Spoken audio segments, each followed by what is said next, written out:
How's it going, guys? Swiftdeathshotz, and I'm going to bring you a final build for zombies this format. So really I've been testing it. If you saw during the Kid 00's matches on my profile and on his, you'll see I was running zombie control. I've changed the build slightly, included Traptrix and artifact engine, so it's basically HATZ zombies now, or HATZ as I like to call it. HATZ. So I'm going to go through the build basically really quickly. Some of it will look really familiar to HATZ players, some of it won't.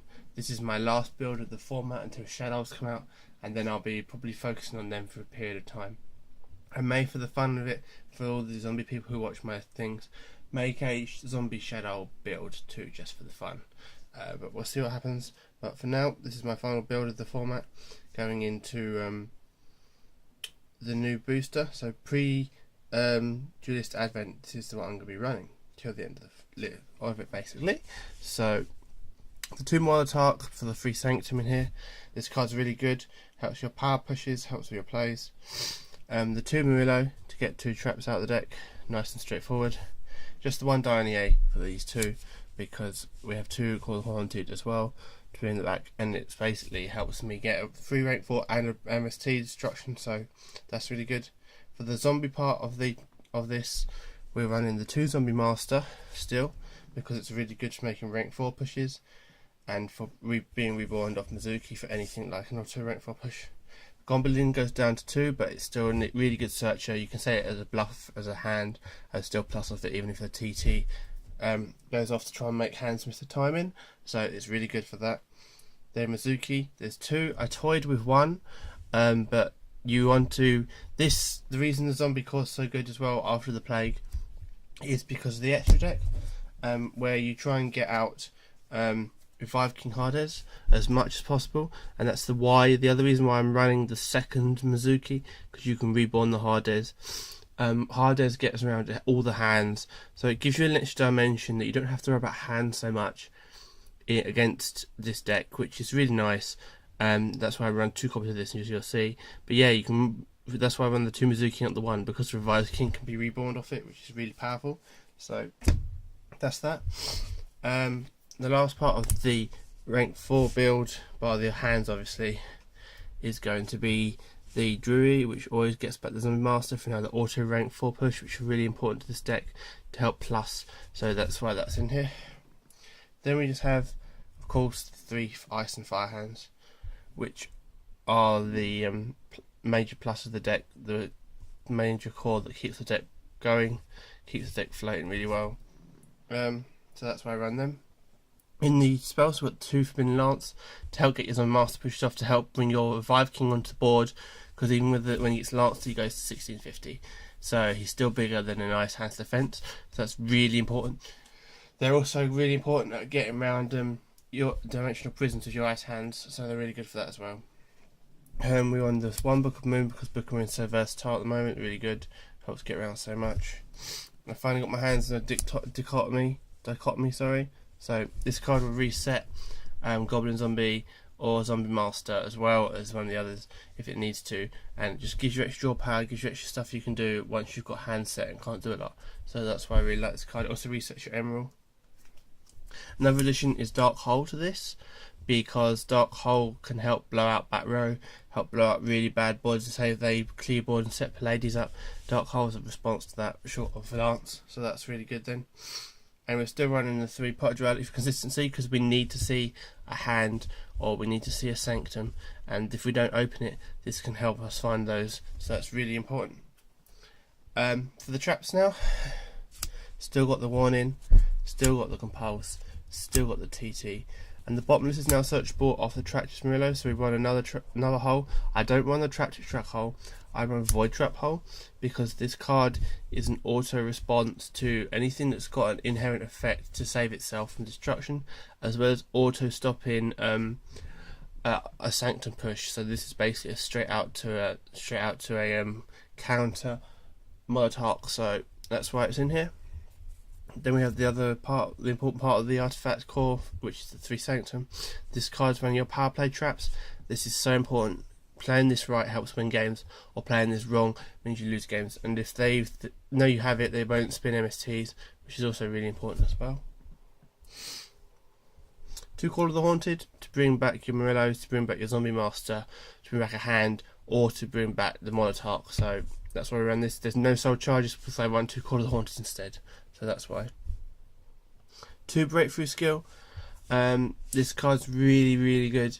It's really good against the HATZ variant with fastest hands, bears, and basically in it, because it just blows up the back row. They get left with bear that can't do a lot, so it's really good for that. It's also really good for anything like Dweller, so that's why I run the 2. The 1 trap I wish I could run at 3, and I can't find room, short of dropping another Mizuki or maybe the Druid, is Dimensional Prison. This card is so important. It stops a hand attack, it stops hand bombing into you. It can stop really scary things like Stardust as well, which still want to attack into you at times. It can stop builds as well, which people have been to play. So that's 41 cards. I really don't want to go to 42 because of the one extra, because the zombie contingent is bad enough. Particularly if I don't draw into anything when I draw dead. So that's the main deck. That's all of that. And we're going to the side deck. This is the only card I'm unsure about, Rhapsody. It's in here because it can stop, you can take my attacks out of graveyard, take out other relevant things for other decks as well, particularly if you're playing a zombie mirror, because there's one at my locals. I take Mizuki's out, so that's really good. It's also can attach to make Dweller really big, which is really cool as well. It's the only one I'm unsure of. I probably will swap it out for Black Rose because I have access due to Plague with the Molotov, so... Direwolf because he forces back row. Not a lot to say about that. Cowboy for that last push when you're in late game. Black Ship for the burn and because he can kill hands. Dweller is the most important card. I wish I had space for a second. I wish I had a second. This card gets around hands so easily, stops other effects from activating with other decks. It's one of the MVPs. Also with an ice hand it can go to 22. That's really good. 101. Really good card still. Can take a face at Monarch if they don't play it correctly. Also can take out things like Stardust out the game, which can be really painful. Also, it's really good if you're trying to make hands with the timing and you have it on board, and you can flip TT and make the hands with the timing and leave this along the board, which is really good. Lava Lord Chain. I run 1 copy. I may not run any. We'll see. This mainly sends Plague, Mizuki, or maybe even like a Molotov if I need one engraved for a Call of the Haunted, but ideally I want to leave them in the deck. It's also really good for stacking with Mellows as well as Zombie Masters, so that's the other reason I've ran it for the moment. Probably my second most important rank 4 XYZ is Emerald. Being able to reset hands, reset Zombie Masters is so important, as well as reset Molotovs. This classic literally draws, which card advantage is so important VHAT. So this is why it's in there. Eels from X-Tom when you've got nothing to lose or when you're really far behind, just try and make this and drop a lance on it. My second MVP, which is winning me games via HATZ build variants in my meta at my locals and around with my friends, is Revive King Hades. You can make 2 in this deck due to the 2 Zombie Masters due to Plague's effect. This card is so good. It stops so much from activating. And you get basically it negates the effect monsters draw a battle with it by zombies as well. So you can make this just sit on it on board, attack with goblin zombies, which if you think it's a fire hand, or zombie masters if you think it's a nice hand and their effects can't activate. It forces them to play DP on anything but this, which is really good. The only downside is it's susceptible to Molotov, but if you're playing the Call of the Haunted and the 2 Bazookies, you basically get 4 reborns for this card, which auto goes over everything that HATZ can put down, which is really powerful. So that's why I run 2. The other 6 to sync with hands or Traptrix if I need them is the Gaio, because the Gaio is the thing.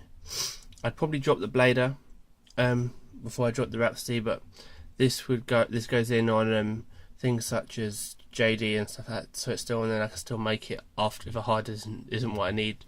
So I want to put the hardest in the graveyard so I don't see it banished off a DP or bottomless. So this can go, but for the moment it would be a Black Rose, but we'll see. I'll leave it as Blader for the moment. The other one's Stardust still. I run the 3/8 basically now, so we're down to Crimson, Stardust for effect, negation, destruction, and Bills, because there's not a lot can do with him. I probably will drop to 1/8 or maybe 2.